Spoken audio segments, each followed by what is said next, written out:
Ada aturan dalam ilmu hadis. Jadi di antara aturannya itu sebuah riwayat itu menjadi kuat meskipun asal usulnya riwayat yang lemah kalau menjadi perilaku sosial. Karena perilaku sosial itu menunjukkan didikan atau pendidikan atau tarbiyah dari leluhur sampai kita. Misalnya saling memaafkan. Itu hadis tentang persisnya saling memaafkan mungkin banyak yang masalah ketika teksnya ada yang sampai menyebut fatasofaha salaman. Bisa orang berdebat hukumnya salaman kayak apa, apalagi musim sekarang orang saling curiga untuk nggak salaman itu. Tapi apapun itu perdebatan dalam persisnya teks jika diperkuat oleh perilaku sosial maka hadis itu menguat menjadi baik.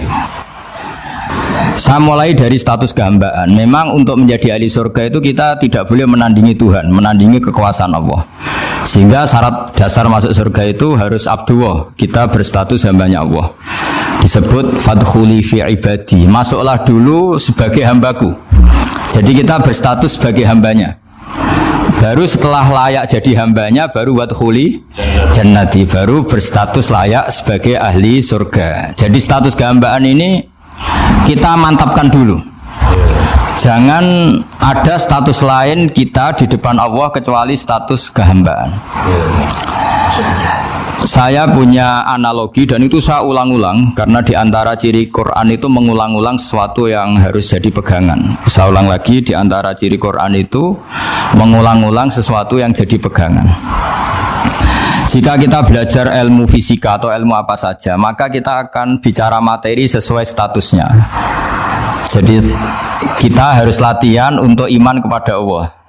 Saya tanpa mengurangi rasa hormat, saya memberi contoh begini. Ini jam, materinya dari besi. Ini kertas, materinya ya kertas. Tentu secara fisik, orang akan bilang jam ini lebih kuat timbang kertas. Dan itu pasti dibenarkan dari segi materi.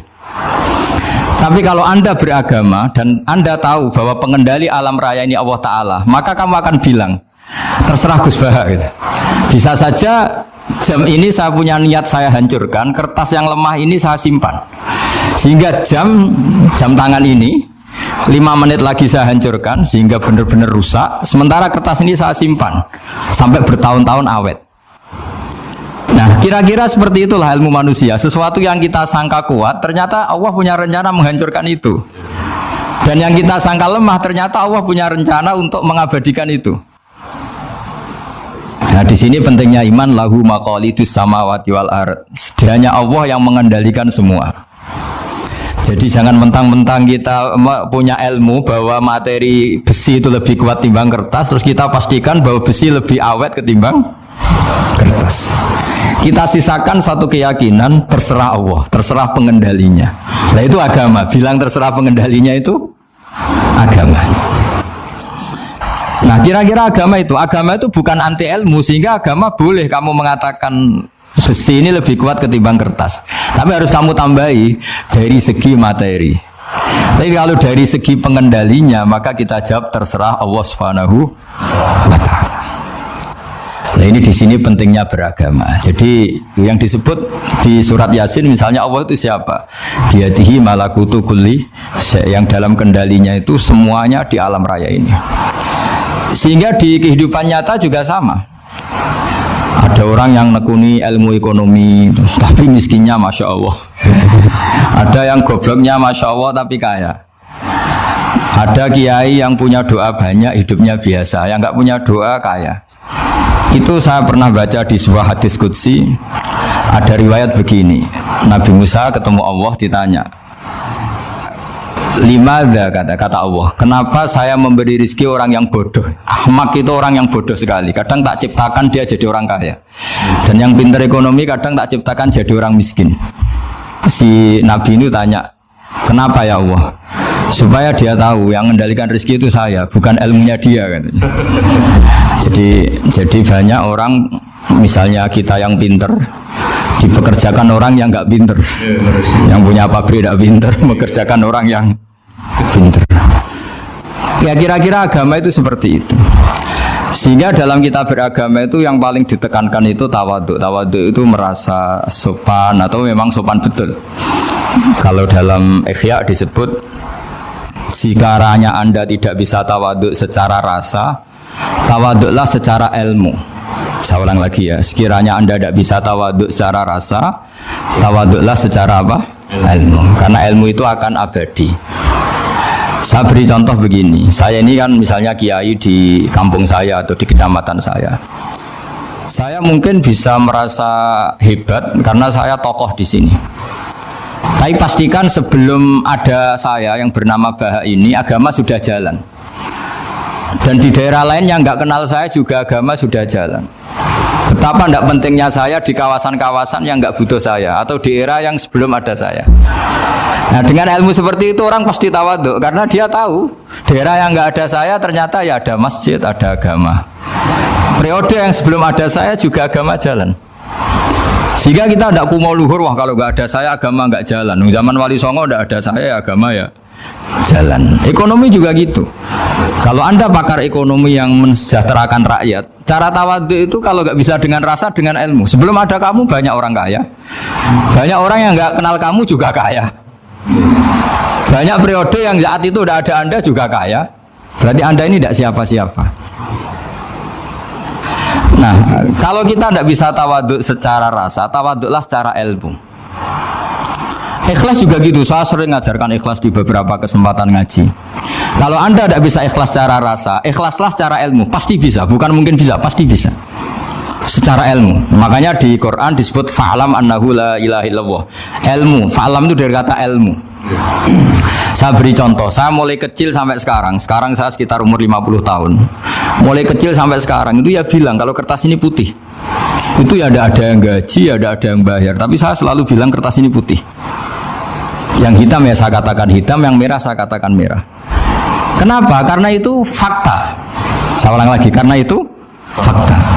Sehingga saya untuk mengatakan putih tidak perlu ada yang bayar. Sehingga ketika kita latihan sholat, latihan ibadah dan mengakui Allah itu sebagai Tuhan kita akan malu. Loh, faktanya Allah itu kan Tuhan. Mau mengatakan fakta kok minta upah, ini gimana? Kita mengatakan Allah Tuhan itu sama dengan mengatakan kertas ini putih. Sama-sama itu fakta. Sama seperti saya mengatakan Pak Jokowi itu presiden kami. Itu kan fakta. Masa nunggu kalau dikasih BLT katakan presiden, kalau enggak ya enggak. Itu kan ribet jadi. Pak Panut misalnya rektor UGM, mbok saya enggak digaji di sana atau enggak kerja di sana, bilang kalau beliau itu rektor. Pak Ganjar gubernur Jawa Tengah, mbok saya dikenal apa enggak ya beliau tetap gubernur. Lama sekali kita mengatakan fakta itu ikhlas. Ikhlas itu artinya enggak minta apa-apa. Karena kita ingin ngomong sesuai fakta. Nah, Allah Tuhan itu fakta gitu. Nah, kenapa untuk mengatakan Allah Tuhan nunggu? Bah, saya ini Tuhan kamu. Ya nunggu dulu Gusti, kalau engkau masukkan kami ke surga, engkau Tuhan. Kalau enggak ya enggak jadi. Tidak bisa seperti itu. Ya Allah tetap Tuhan. Nah, kalau Anda tidak bisa ikhlas secara rasa, ikhlaslah secara ilmu. Ilmu ya tadi kita akan selalu bilang yang putih putih, yang hitam hitam. Makanya ini pentingnya ilmu. Tawaduk juga gitu. Kalau Anda ditakdir orang yang GR, yang gede rumongso, ditakdir orang yang kumo luhur, secara rasa bisa dilawan secara ilmu.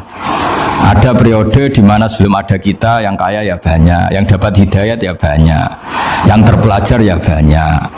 Ada daerah yang nggak kenal kita, nyatanya pendidikan di situ jalan, sistem sosial baik. Betapa tidak pentingnya kita. Nah, ini nanti memaksa kita atau melatih kita untuk tawaduk. Nah, dari hikmah ilmu itu kemudian kita minta maaf sama orang lain itu mudah. Karena kita sadar bahwa adanya kita ini problem. Saya sering digojok orang-orang kaya. Orang-orang kaya itu ya kadang agak kurang ajar tapi nggak bisa dibantah. Begini, pernah tanya saya gini, Gus, saya ini punya mobil mahal, harganya 2 miliar. Kayaknya yang berak pakai jalan raya saya kan. Kok bisa bayarnya pajak saya mahal? Sehingga kayaknya paling pantas saya. Yang naik ontel itu kan nggak bayar pajak, harusnya nggak boleh pakai jalan gitu sih. Terus saya bilang, mbah-mbahnya yang naik ontel itu pejuang, bapak kamu enggak, kata saya. Kamu nggak warisnya, kata saya. Artinya ada teori dalam kitab hikam itu kitab tasawuf dalam pesantren. Itu kebaikan saja di soal. diantaranya itu manusia itu siapa? Manusia itu mangkanat mahasinuhu masawiyah, fakih falatakun masawihi masawiyah. Manusia itu orang yang saat baik saja ada salahnya, apalagi pas salah.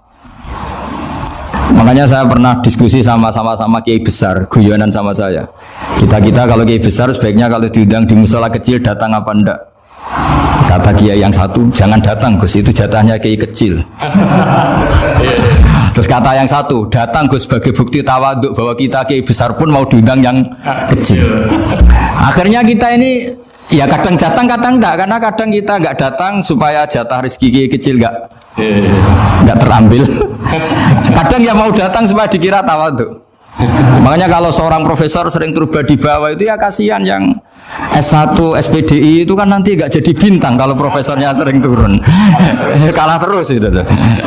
Jadi kadang-kadang itu orang itu harus berpikir secara ilmu, jangan rasa terus. Jadi itu ilmu. Jadi semua yang kebaikan yang kita lakukan itu secara ilmiah bisa diperdebatkan.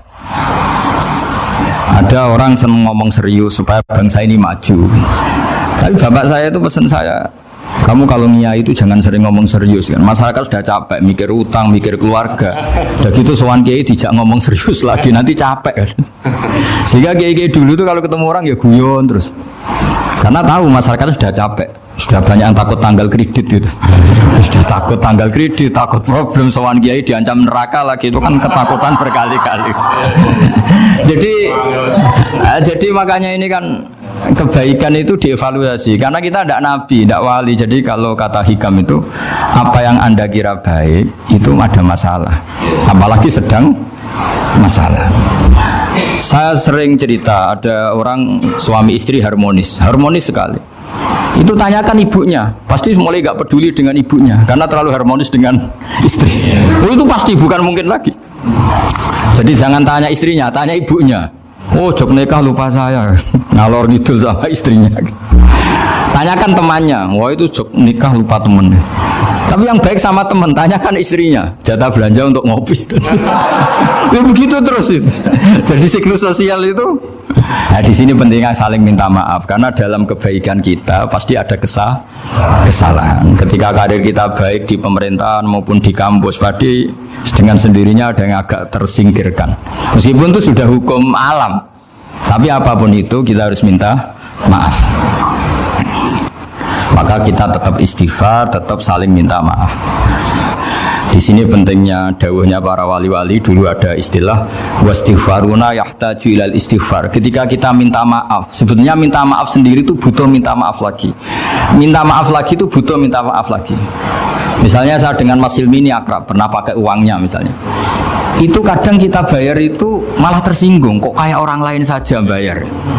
Minta maaf juga gitu. Kalau kamu punya teman akrab terus minta maaf resmi itu tersinggung, kayak wong liya ae jaluk sepuro. Jadi kadang jaluk sepuro itu malah masalah. Itu kan sama, kamu punya teman akrab terus kalau mau main assalamualaikum sakit masuk nopo boten, angsal boten, boleh nggak main, itu mesti teman kamu tersinggung, kok kayak orang lain saja. Artinya ketika Anda merasa benar karena protokoler ketika masuk ke teman, ternyata itu salah. Teman kamu maunya nggak protokoler karena sudah akrab. Tapi ketika kita merasa akrab, ternyata selonang-selonang dianggap problem, kita tidak pernah tahu. Nah, di sini kata ulama-ulama, minta ampun itu kebutuhan manusia karena dalam kebaikan kita pasti ada kesalahan. Makanya disebut wastighfaruna yahtaju ilal istighfar. Kita selalu diajari Rabbana dzalamna anfusana, ya Allah, kita ini selalu mendolimi diri kita sendiri. Jadi saat kita baik pun ada unsur kesalahan. Itu tadi, kalau Anda jadi orang pasti ada yang termahjubkan. Kalau Anda kiai besar atau profesor atau pejabat turun ke bawah, ya kalau gubernur turun terus ya bupati gak jadi bintang kan. Kalau saya kiai besar misalnya turun terus ya kiai kampung itu ya kasihan. Saya pernah diundang Manakipan tidak datang itu kiai kecil bilang matur nuwun Gus gak teko, aduh iwake gak untuk saya katanya. Barokahnya saya ada itu lucu ya, matur nuwun betul. Matur nuwun Gus jenengan gak dugi jadi. Akhirnya jatah besarnya untuk saya kan. Nah, tapi yang punya rumah komplain. Gus tak udang ora tau teko PP aku wong cilik. Aduh.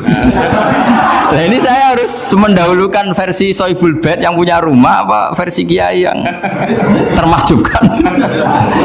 Artinya pilihan apapun saya harus istighfar karena ada saja unsur salahnya. Saya kira demikian dan mohon maaf. Assalamualaikum warahmatullahi wabarakatuh.